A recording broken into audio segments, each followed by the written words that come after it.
नरवेराम बापू की जय।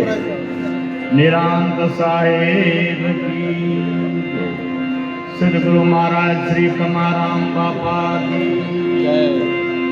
बाबूराम साहेब की जय। लाला राम साहेब की जय।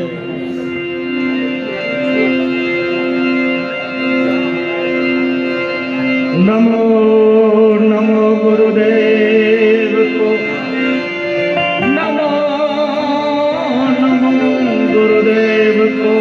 सच्चित ब्रह्म स्वरूप सदा व्यापी व्योम सदा असंग अनूप। बराबर तो जात वर्ण जाते नहीं भेदा रहित अभेद, वाणी विषय न कर सके शस्त्र सके नहीं छेद। पाक तीन के पार गुरु बसे तुरिया तट तीर, पखारे चरण सो गए गंभीर। ना सूक्ष्म ना स्थूल है नहीं मेरे नहीं दूर, सबका सो गुरु आत्मा है ताते सो दूर है ताते। हमारा दादा गुरु महाराज हंस साहेबની આ વાણી છે। પહેલા પોતાનો અનુભવ કહે છે, પછી જ્યારે શિષ્ય સદગુરુ મહારાજના શરણમાં જાય છે ત્યારે ગુરુ મહારાજ એને કહે છે કે તું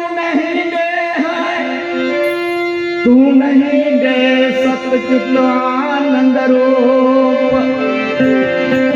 सदा व्यापी व्योम सदा असंग अनूप।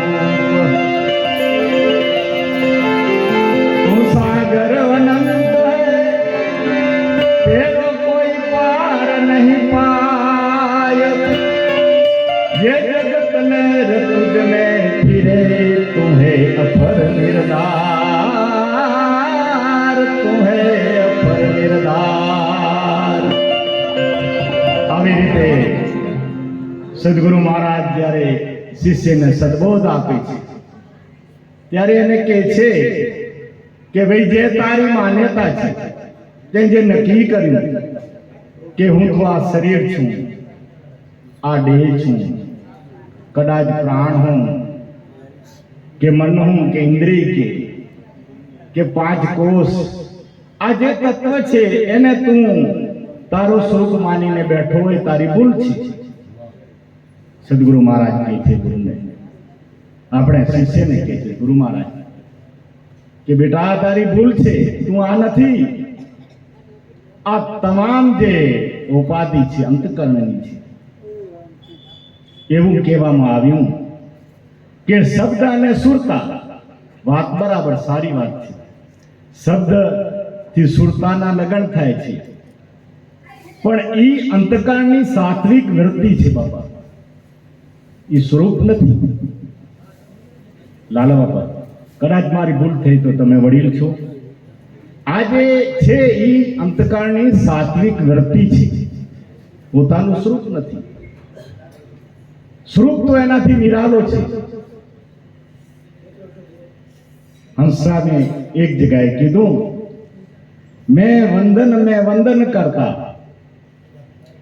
मैं वंदन में वंदन करता जब तक लगी जुगार, मेरा वंदन है मुझको हंस कहे निर्वाण। પોતે ત્યાં એક જ થઈ જાય, પોતે પોતામાં આપણો આપ પીછાન ભલી વિદ, પોતે પોતાને સારી રીતે જો જાણે, પોતે પોતામાં સમાઈ જાય, એ પોતાનું સ્વરૂપ છે। પણ જ્યાં સુધી જ્યાં સુધી પોતે પોતાને નથી ઓળખતો, જ્યાં સુધી પોતે પોતાને અન્ય કંઈક સમજીને બેઠો છે, ત્યાં સુધી ભૂલ છે. अपनी भूल पिछान भली विद हेली, अपनी भूल पिछान भली विद तो द्वैतपणा मिटी જાય. આ બે પણો તને જે ભાસે છે, હું કાંઈક છું, આ બીજું કાંઈક છે, પરમાત્મા કાંઈક છે, આ જીવ કાંઈક છે, આ આત્મા તત્વ કાંઈક છે, આ જે બધી જે ભૂલ છે, જી જેમ बीज मूल का वृक्ष है तेम आत्म तुझ का मूल. જેમ બીજનો મૂળ શું છે, વૃક્ષનો મૂળ આત્મા બીજ છે, તેમ તારો મૂળ છે આત્મા. ઉલટ સમાઓ હેલી મૂલ में તો મટે જન્મ મરણ કી સૂલ. ત્યાં સુધી જન્મ મરણના ભાવ ફેરા, ત્યાં સુધી આનું દુઃખ તને મટવાનું નથી. જો આમાં તું સમાય તો આવો સંતોનો ઉપદેશ છે સાહેબ. ઈ પછી ભલે બાબુરામ મહારાજ આપતા હોય કે અમારા પરમ વંદનીય શ્રી ધનજીરામ બાપુ આપતા હોય કે લાલારામ બાપુ આપતા હોય કે માવજીરામ આપતા હોય, જે સત્ય વસ્તુ છે એ સત્ય છે. એ જ્યાં સુધી જીવ નથી સમજતો ત્યાં સુધી ભટકે છે. કૃષ્ણ જેવા મહા, જેને કહેવાય કે જગત ગુરુનો એને ઉપમા આપવામાં આવી, ઈશ્વરી અવતાર હતા, એને ઘણાને સમજાવ્યા, પણ ખરી વાત ઈ કે એના કુળના ન સમજ્યા. 36 કોડી જાદવ હતા, એકે ન સમજ્યા, એની વાતને ન ઓળખી શક્યા. આ કઈ જેવી તેવી વાત સાહેબ નથી કે કોઈ ઓળખી જાય, કોઈ સમજી જાય. શબ્દ પાર પરિબ્રહ્મ હૈ, જો સત શબ્દે ઓળખાય, શબ્દ પાર સાહેબો હૈ, સો સત શબ્દે ઓળખાય, ગુરુ ગમ ખોજો આ ઘટમાં. આવી વાત છે. એને ગોતવા માટે કોઈક મહાપુરુષની જો કૃપા થાય, તમારા જેવા બધા, તમે તો તત્વજ્ઞાની મહાપુરુષ છો. વિરાંત સફરદા એટલે જ્યારથી હું આ સફરદાની સંપર્કમાં આવ્યો તો ખરેખર અમને સાહેબના જે વાણી છે ને એ બધી યાદ આવી જાય કે આજે આપણે મળતા છીએ, ભેદ નથી. કોઈ મહાપુરુષમાં તમે જુઓ કે કૃષ્ણે રામનો વિરુદ્ધ નથી કર્યો, કે મોહમ્મદનો વિરુદ્ધ નથી કર્યો, કે ઈસુનો વિરુદ્ધ નથી કર્યો. કર્યો છે? ક્યાં નથી કર્યો? તેમ કબીરે રોહિદાસનો વિરુદ્ધ નથી કર્યો, રવિ પાણે નિરાંતનો વિરુદ્ધ નથી કર્યો. જો એકબીજાને, કારણ કે વાત એક છે, આપણે બધા એક ઘરના છીએ. બધાને શું કપે છે? પોતાનો સ્વરૂપ, પોતાનું પરબ્રહ્મ પરમાત્મા સાથે જો મિલન થાય, બધાનું લક્ષ્ય એક છે. પછી એમાં ભેદ શેનો ભાઈ? પછી ભલે ગમે ત્યાંથી એને લાભ મળે, ગમે ત્યાંથી એને ઉપદેશ મળે, તો શું થયું? જેમ એક બાપના 4 દીકરા હોય તો બધાને બાપ અલગ અલગ વ્યવસ્થા કરી દે રહેવા માટે, ધંધા માટે. તેમ મહાપુરુષ હોય, જેને જ્યાં પણ શ્રદ્ધા લાગી, ત્યાં આસ્થા બેસાણી, ત્યાં કને જઈને એના શરણમાં ગયા અને સત્ય ઉપદેશ લઈને પરબ્રહ્મ પરમાત્માને પ્રાપ્ત કરી. એમાં જો દ્વૈત પણ કે મારો મોટો ને આનો નાનો, ઈ જો ભાવ આવે તો એ વાત ન સમજાય, તો ન સમજાય. કારણ કે અટપટી વાત છે. સંત કી ગતિ અટપટી ઝટપટ લખી ન જાય, જો મટે મન કી ખટપટી તો ઝટપટ દર્શન થાય, નહીં તો ન થાય.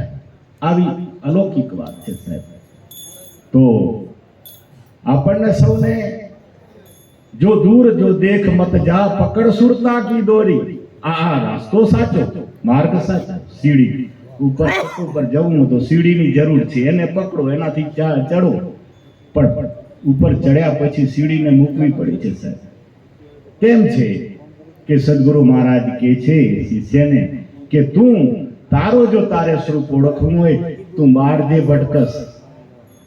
કોઈ જેમ હીરે કીધું ને કબીર સાહેબે, મારો હીરો ખોવાણો કચરામાં, 5-25 ના ઝઘડામાં, પૂરબ મેં ગોત્યા ને પશ્ચિમ મેં ગોત્યા ને જળ મેં દેખ્યા ને પથ્થરમાં ગોત્યા, ક્યાંય ન મળ્યો, પણ હીરો તારા હૃદયમાં.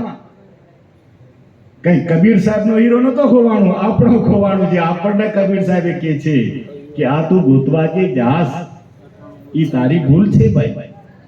તો તારા હૃદયમાં આ જે પ્રક્રિયા આપણા કને, તમારા કને ને અમારા કને જે મહાપુરુષોએ જે પ્રસાદ આપી છે, વેદાંતની પ્રસાદ છે.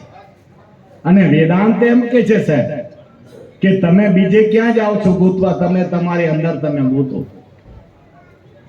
અમારા ધર્મગુરુ મામઈદેવ આજથી 1100-1200 વર્ષ પહેલા થઈ ગયા, એણે કીધું પહેલા તું પિંડ કે પરખ કોઈ કર બરવન જો વિચાર. તમને આ કચ્છી ભાષા નહીં સમજાણી હોય કે પહેલા તું પોતે પોતાને ઓળખ, પછી બ્રહ્માંડ તું વિચાર કર. બ્રહ્માંડ શું છે, આ બાહરિક વસ્તુ શું છે, પછી તું વિચાર કર. જો અંદરથી આપણે પોતાને ઓળખી લઈએ તો બધું ઓળખાઈ જાય. એકને જાણ્યાથી સર્વ જણાય, સર્વને જાણ્યાથી એકને જણાય. તો કોઈ મતલબ નથી. વાત આવી છે, પોતાથી શરૂઆત કરવાની છે. મહાપુરુષ બોધ કેને આપે છે? એકને, અનેકને નથી આપતા. જ્યારે શિષ્ય અને ગુરુ જો એક થઈ જાય, એક થઈ જાય, બે પણ ન રહે. સામે બેસાડીને કે તું આ નથી, નેતિ નેતિ જ્યાં વેદ પુકારે એ વે નેતિ કી અજબ નિશાની હૈ. અજબ નિશાની જે છે, અજબ એસારો છે, અજબ. ઈ જ્યારે મહાપુરુષ સમજાવે અને ઈ જ્યારે સમજમાં વાત બેસે ત્યારે પોતે પોતાને ઓળખે કે ભાઈ હું ખરેખર આ વાત છે, ખરેખર હું સિંહ છું. સિંહે જ્યારે સિંહને બોધ આપ્યો ત્યારે બે સિંહ નહોતા, પોતે એક થઈ ગયું. જો તું ને હું એક છીએ. અને એક ગળાની અંદર જળ ભરેલો હોય, એમાં સૂર્યના પ્રકાશ પડતા હોય, પણ સૂર્ય એક છે, અલગ નથી.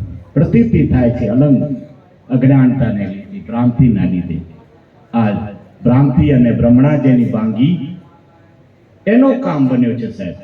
આવા સત્સંગો કોઈક મહાપુરુષને ધન્યવાદ કહેવાય, નારાયણ બાપાને, એના પરિવારને, સૌને. અને ક્યાં ક્યાંથી આવા ઋષિ મુનિઓ જેવા મહાપુરુષો પધાર્યા છે એને કોટી કોટી વંદન.